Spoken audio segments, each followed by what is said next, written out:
किसी गांव में एक सेठ रहता था। उसका एक ही बेटा था जो व्यापार के काम से परदेस गया हुआ था। सेठ की बहू एक दिन कुएं पर पानी भरने गई। घड़ा जब भर गया तो उसे उठाकर कुएं के मुंडेर पर रख दिया। तभी कहीं से 4 राहगीर वहां आ पहुंचे। एक राहगीर बोला, बहन, मैं बहुत प्यासा हूँ, क्या मुझे पानी पिला दोगी?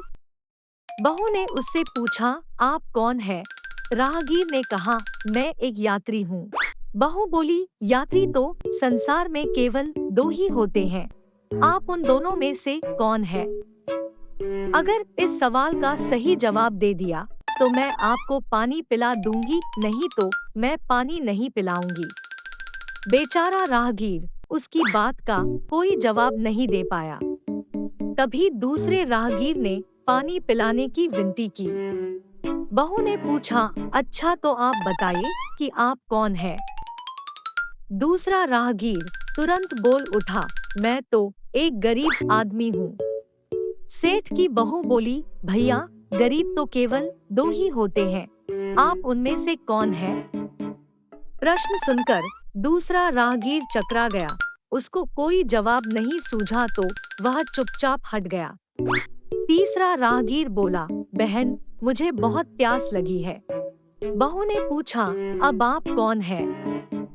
तीसरा बोला, बहन, मैं तो एक अनपढ़ गंवार हूँ। यह सुनकर बहू बोली, अरे भाई, अनपढ़ गंवार तो इस संसार में बस 2 ही होते हैं, आप उनमें से कौन है? बेचारा तीसरा राहगीर भी कुछ बोल नहीं पाया। अंत में चौथा राहगीर आगे आया और बोला, बहन, मेहरबानी करके मुझे पानी पिला दे। प्यासे को पानी पिलाना तो बड़े पुण्य का काम होता है। उसने चौथे राहगीर से पूछा, आप कौन है? वह राहगीर बोला, मैं तो बहन बड़ा ही मूर्ख हूँ।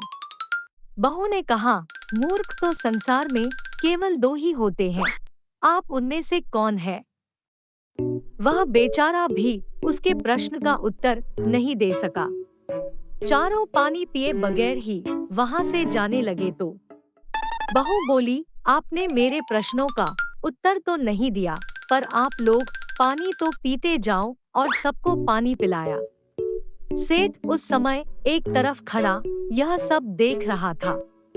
उसे बड़ा दुख हुआ। वह सोचने लगा, इसका पति तो व्यापार करने के लिए परदेस गया है और यह उसकी गैर हाजिरी में पराये मर्दों के साथ हंसती बोलती है।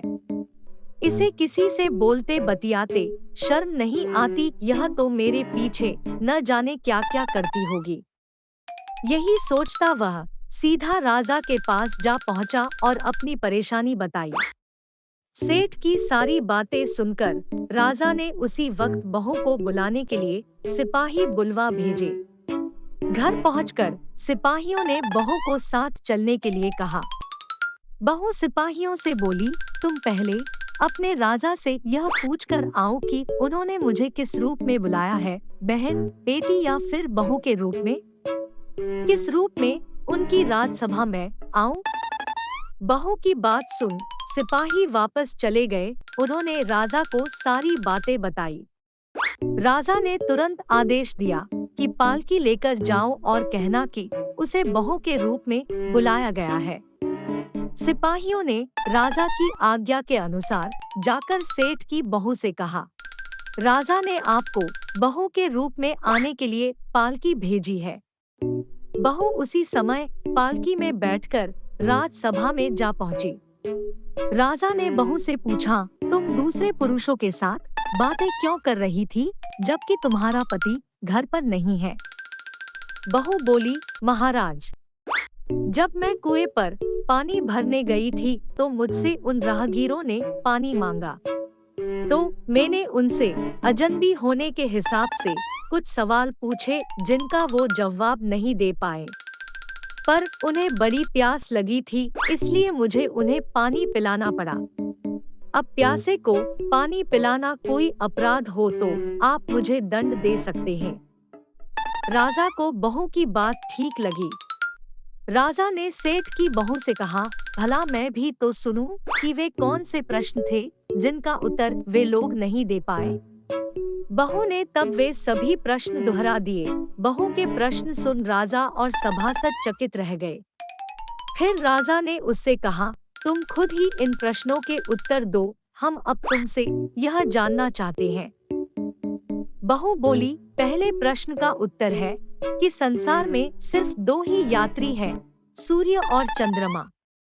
मेरे दूसरे प्रश्न का उत्तर है कि बहू और गाय इस पृथ्वी पर ऐसे 2 प्राणी हैं जो गरीब हैं। अब मैं तीसरे प्रश्न का उत्तर सुनाती हूँ। महाराज, हर इंसान के साथ हमेशा अनपढ़ गंवारों की तरह जो हमेशा चलते रहते हैं, वे हैं भोजन और पानी। चौथे आदमी ने कहा था कि वह मूर्ख है, और जब मैंने उससे पूछा कि मूर्ख तो 2 ही होते हैं, तुम उनमें से कौन से मूर्ख हो, तो वह उत्तर नहीं दे पाया। इतना कहकर वह चुप हो गई। राजा ने बड़े आश्चर्य से पूछा, तुरंत बतलाओ कि वे 2 मूर्ख कौन हैं। बहू बोली, महाराज, मेरी जान बख्श दी जाए तो मैं इसका उत्तर दूं। राजा ने कहा, तुम निसंकोच होकर कहो, हम वचन देते हैं, तुम्हें कोई सजा नहीं दी जाएगी। बहू बोली, महाराज, मेरे सामने इस वक्त बस 2 ही मूर्ख हैं। फिर अपने ससुर की ओर हाथ जोड़कर कहने लगी, पहले मूर्ख तो मेरे ससुर जी हैं, जो पूरी बात जाने बिना ही अपनी बहू की शिकायत राज दरबार में की। अगर इन्हें शक हुआ ही था तो यह पहले मुझसे पूछ तो लेते, मैं खुद ही इन्हें सारी बातें बता देती। इस तरह घर परिवार की बेइज्जती तो नहीं होती। ससुर को अपनी गलती का एहसास हुआ, उसने बहू से माफी मांगी। बहू चुप रही। राजा ने तब पूछा, और दूसरा मूर्ख कौन है? बहू ने कहा, दूसरा मूर्ख खुद इस राज्य का राजा है, जिसने अपनी बहू की मान मर्यादा का जरा भी ख्याल नहीं किया और सोचे समझे बिना ही बहू को भरी राजसभा में बुलवा लिया। बहू की बात सुनकर राजा पहले तो क्रोध से आग बबूला हो गया, परंतु तभी सारी बातें उसकी समझ में आ गई। समझ में आने पर राजा ने बहू को उसकी समझदारी और चतुराई की सराहना करते हुए उसे ढेर सारे पुरस्कार देकर सम्मान सहित विदा किया। वीडियो को लाइक और चैनल को सब्सक्राइब जरूर करें।